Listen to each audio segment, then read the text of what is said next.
अस्सलामु अलैकुम वरहमतुल्लाहि वबरकातुहू। अल्हम्दुलिल्लाहि रब्बिल आलमीन वस्सलातु वस्सलामु अला सय्यिदिल अंबियाइ वल मुरसलीन अम्मा बाद।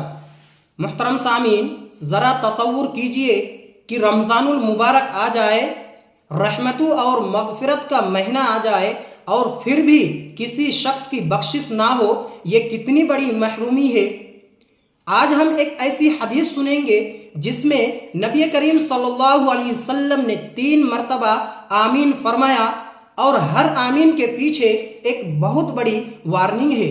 आइए सुनते हैं और अपने दिल का जायज़ा लेते हैं।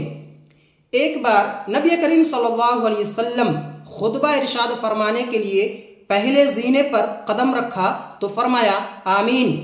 फिर दूसरे जीने पर कदम रखा तो फरमाया आमीन। फिर जब तीसरे जीने पर कदम रखा तो फरमाया आमीन।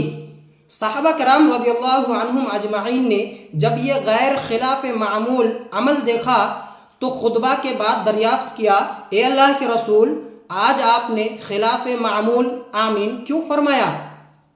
तो आप सल्लल्लाहु अलैहि वसल्लम ने इरशाद फरमाया, आज जिब्रील अमीन तशरीफ़ लाए थे और बद्दुआ फरमा रहे थे कि उस शख्स की नाक खाक आलूद हो जिसने रमज़ान का महीना पाया और उसने अपनी मग़फ़िरत ना फरमा ली। तो मैंने कहा आमीन। फिर फरमाया, उस शख्स की नाक खाक आलूद हो जिसने अपने माँ बाप को पाया और उन्हें खुश करके जन्नत ना हासिल कर ली। तो मैंने फरमाया आमीन।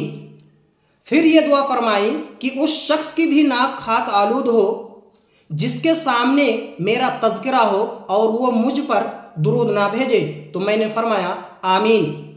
मेरे अजीज़ों, सोचना हमें होगा कहीं हम भी उन लोगों में तो शामिल नहीं है जिनके बारे में जिब्रील अमीन अलैहिस्सलाम ने बद्दुआ फरमाई और नबी सल्लल्लाहु अलैहि वसल्लम ने आमीन फरमाया। रमज़ान की कदर करे और अपने वालिदैन की खिदमत करे और दुरूद पाक को अपनी ज़िंदगी का हिस्सा बना ले। यही हमारी नजात का रास्ता है।